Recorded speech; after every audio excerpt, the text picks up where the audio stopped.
everyone. Today we started chapter 3rd, organization of data. Okay, so inside this chapter we have to studying this chapter should enable you to classify the data for further statistical analysis, distinguish between quantitative and qualitative classification, prepare a frequency distribution table, know the technique for forming classes, and be familiar with the method of telemarking and differentiate between unvibrate and vibrate frequency distributions. Okay, so let's start it. In the previous chapter we have learned about the how to data is collected. Now we have to come to know the difference between the census and sampling. Okay, so in this chapter we will know how the data collected and how the data is to be classified. So the purpose of classifying raw data is the bring order in them so that they can be subjected for further statistical analysis easily. Okay, so for making the classification understand easily, we have to take an example. Okay, suitable example. So suppose you have to arrange your school books in a certain order. Okay, so it become easier for you to handle them. So you may classify them according to the subject and where which subject become a group or a class. So when you need a particular book on history, for instance, you all you need to do for search that book in a group of history. Okay, so otherwise you would have to search through your entire collection of to find the particular books you are looking for. Okay, so in fact we can say that while classification of object or things save our valuable time and efforts, so it is not done in the arbitrary manners. So when you classify your history books under the group history, you would not put a book of different subject in that group, so otherwise the entire purpose of the grouping would be lost. Okay, and the classification, therefore it is arranging or organizing things into a group or classes based on some criteria. Okay, so generally classification means arranging and organizing things in some group or in some classes. Okay, so for this the question arises that what are the advantages of classification? Why it is necessary to do classification of things? Can there be any advantages in classifying things? Okay, so yes, there is advantages of classification thing because some points highlighted this advantages. That first is simplification, effective. Okay, simplification means classification facilitate the arrangement of data in a representative form, so which appear too simple for analysis. Okay, and how it is to be effective? Because classification enhance the use of data as it bring out similarly within the diverse set of data. Okay, so the classification of thing is more effective and save time when researching for information from aggregate data. Okay, let's take one more example. That suppose in the books of your school library are classified according to the subject. Okay, as English, mathematics, science, social study, GK and other. So this student to this is enable to students to refer to the particular subject book for detailing study. It saves the students valuable time and efforts during the course of study.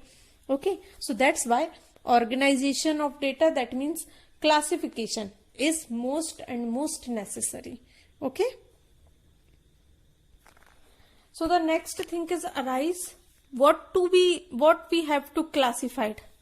Okay, so the raw data is classified in different group and classes. Okay, so what is raw data? Raw data means for understand it easily, just look above example that we already given you. So in that example, the unclassified data or raw data are highly disorganized. Okay, when we collect some information from other sources, primary or secondary sources, but they cannot be classified. So these are unclassified data or disorganized raw data. So they are often very large and cumbersome to handle. Okay, so the draw meaningful conclusion from them, it is the tedious task because they do not yet to statistical method easily. Therefore, proper organization and presentation of such data is needed before any systematic statistical analysis is undertaken. Hence, after collecting data, the next step is to organize and present them in a classified form. So the data that we collected are raw data, and when we classified or organized it, then it is called classification of data. Okay, because without organizing the data and without manage it systematically, any type of statistical analysis is not possible. Okay, so the raw data are summarized and made comprehensible by classification. Okay, so then fact of similar characteristic are placed in the same classes. So it enable one to location them easily and make comparison and draw interference without any difficulty. Okay, so we have already studied in chapter 2 that the government of India conducts census of population every 10 years. Okay, so about 20 crore persons were contacted in census 2001. So the raw data of census are so large and fragmented that it is appears an almost impossible task to draw any meaningful conclusion. Okay, so from them, but when the some data is classified according to gender, education, marital status, occupation, etc., so the structure and the nature of the population of India is then easily understood because of classification. Okay, classification according to some classification like gender, education and other things. Okay, so the raw data consists of observation on variables. Okay, so from them the question is arise, what is variables? Okay, how we can say that raw material or any other information that we gathered from some sources like primary source and secondary sources is variable. So variable means those characteristic of numbers which is measurable and change its value over a period of time, so it is called variables. Okay, so this implies that a quality of subject is changed and can be measured by particular units. Okay, so for example, suppose if we measure the age of a student of class 11th, okay, so which is subject to change, then the age of a student are known as variable. Okay, so simple definition of variables which we already read in the last chapter, that is variables differ on the basis of specific criterion. Okay, so generally they broadly they are classified into two types, that continuous and discrete. Okay, these are the two broadly classification of variables. Okay, so what is continuous? Continuous variables means can take any numerical value in variable. Okay, it may take integral value that 1, 2, 3, 4, fractional value that 1 by 2, 2 by 3, 3 by 4. Okay, and the value that are not exact fraction, that is root 2 means 1.1414 and a root 3 that means 1.732, etc. Okay, so these are continuous variables. Okay, those variables which are running up or forwarded in continuous series. Okay, and unlike the continuous variable, discrete variable can only take certain values. Certain values means some specialized or some specific values. Okay, so like it jump from the one value to another value, but it will not consider the intermediate value between the two values. Thus the value of variables can increase in incomplete number. Okay, they are not in continuous series, they are discrete series. That means jump from one number to another number. For example, that number of students who opt for commerce in class 11, so say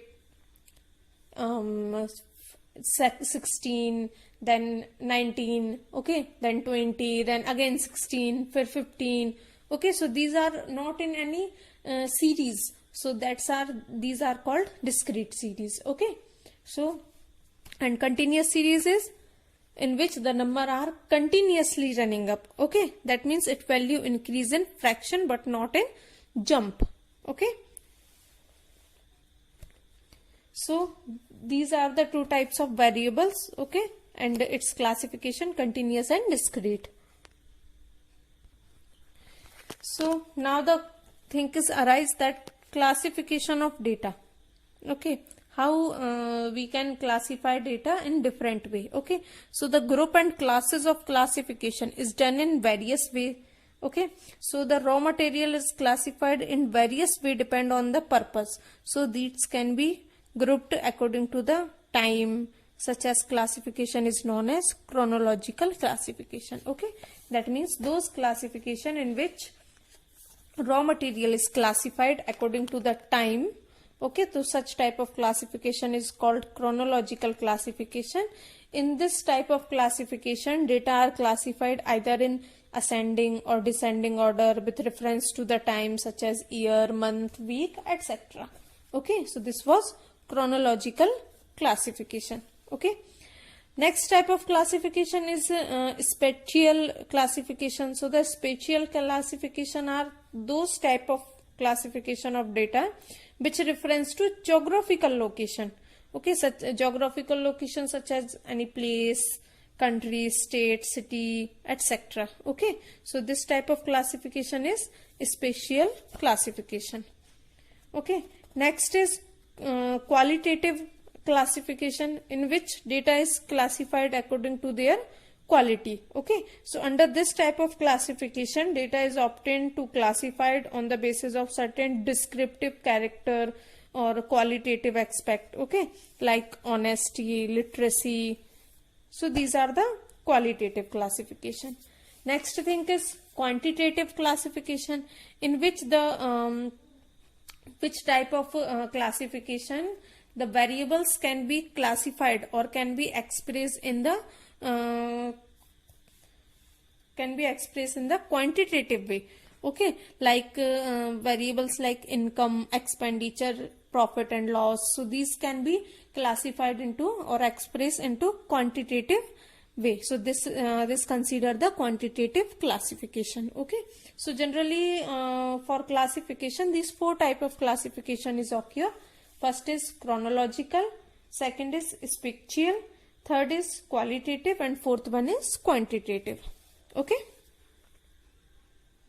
hello everyone, today we start